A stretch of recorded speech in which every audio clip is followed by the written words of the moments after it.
దరిదాపుగా నాకు తెలిసినంత వరకు 27 మందిని పొట్టను పెట్టుకున్నారు.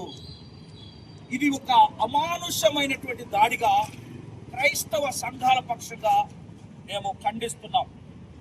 ఈ 27 మందిలో ప్రాముఖ్యంగా ఒక విషయాన్ని మీకు తెలియపరుస్తాను. దీని పేరు సుశీల్ నతానియల్, 58 సంవత్సరాల వయసు కలిగిన వ్యక్తి. అంతేకాదు ఈయన ఇండోర్లో LIC బ్రాంచ్ మేనేజర్గా ఈయన పనిచేసేవాడు.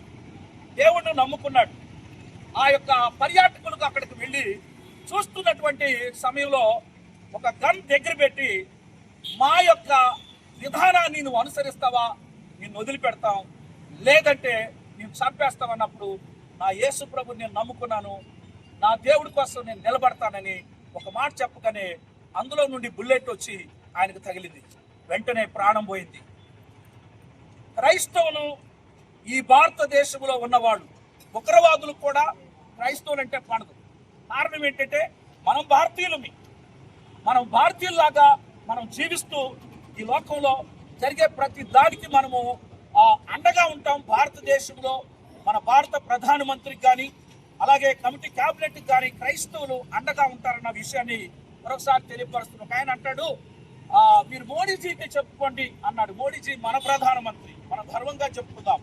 కానీ ఈ భారతదేశం మీద దాడి జరిగింది చూడండి, అది ఒక మతం మీదే కాదు, అది భారత సార్వభౌమాధికారం మీద జరిగినటువంటి దాడిగా దీన్ని మనం చెప్పుకోవచ్చు. ఇంకొక ప్రాముఖ్యమైన విషయం చెప్పి నేను ముగిస్తాను.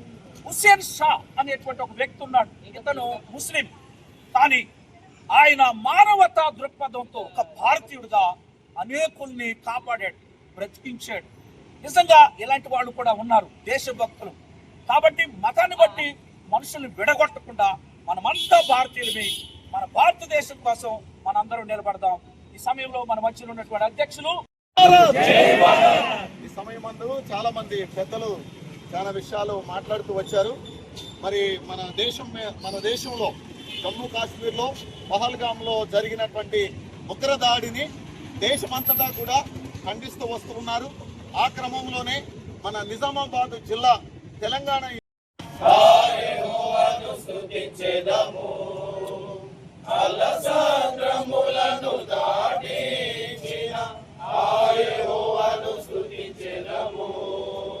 మనందరం కూడా ఒక నిమిషం పాటు మౌనంగా ఉండి మన క్యాండిల్ ఎత్తిపట్టి ఎవరైతే మరణించారో వారి ఆత్మలకు శాంతి కలుగునట్టుగా మనము నివాళిని అర్పిద్దాం.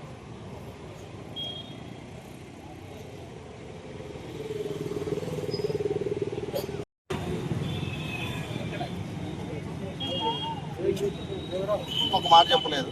సహకరించిన పోలీస్ శాఖ వారికి, మీడియా వారికి మాట చెప్పలేదు.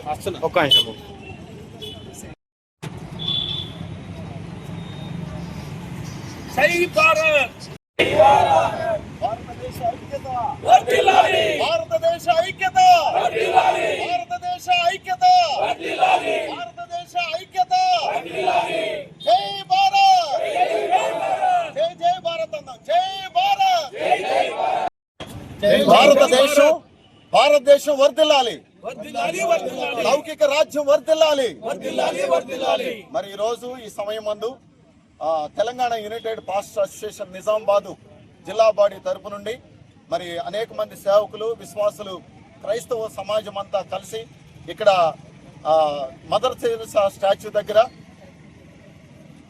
జమ్మూ కాశ్మీర్లో పహల్గామ్లో జరిగినటువంటి ఉగ్రదాడిని ఖండిస్తూ వాళ్ళకి మరణించిన వారికి ఘన నివాళిని అర్పిస్తూ ఉన్నాము. ఆ క్రమంలోనే ఇక్కడ క్రైస్తవులందరం మేము సమకూర్చబడటం జరిగినది. మరి ఈరోజు ఈ యొక్క ఘన నివాళి జరిగించే మరి పరిస్థితి రాకూడదు, మరి వచ్చింది. కానీ ఇక్కడ మేము చెప్తున్న విషయం ఏంటంటే, గతంలో జరిగినటువంటి ఆ యొక్క ఉగ్రదాడి అనేది ఖచ్చితంగా క్రైస్తవ సమాజం అంతా కూడా, నిజామాబాద్ జిల్లా ఉన్నటువంటి క్రైస్తవులందరం కూడా ఖండిస్తున్నామని మేము ఈ సమయం మందు తెలియజేస్తూ, అలాగే మరణించిన మృతులైనటువంటి వారి కొరకు ఘన నివాళిని అర్పిస్తున్నాము.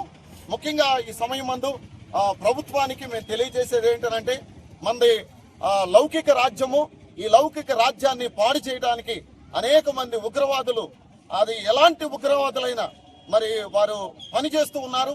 అలాంటి ఉగ్రవాదుల దాడి నెక్స్ట్ టైం జరగకుండా దయచేసి చర్యలు తీసుకోవాలని మరి Telangana United pastor association president గా జకరి ఆనంద్ గా మరి నేను మీ అందరికీ, ప్రభుత్వానికి ఈ ఘన నివాళిలో సహకరించిన పోలీస్ శాఖ వారందరికీ కూడా కృతజ్ఞతలు. అలాగే ప్రెస్ రిపోర్టర్స్ అందరికీ, మీడియా సహోదరులందరికీ కూడా నా యొక్క హృదయపూర్వకమైనటువంటి వందనాలు తెలియజేస్తూ థ్యాంక్స్ చెప్తున్నా, కృతజ్ఞతలు.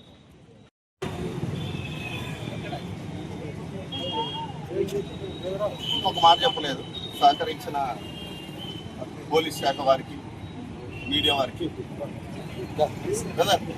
ఒక మాట చెప్పలేదు. ఒక్క నిమిషం.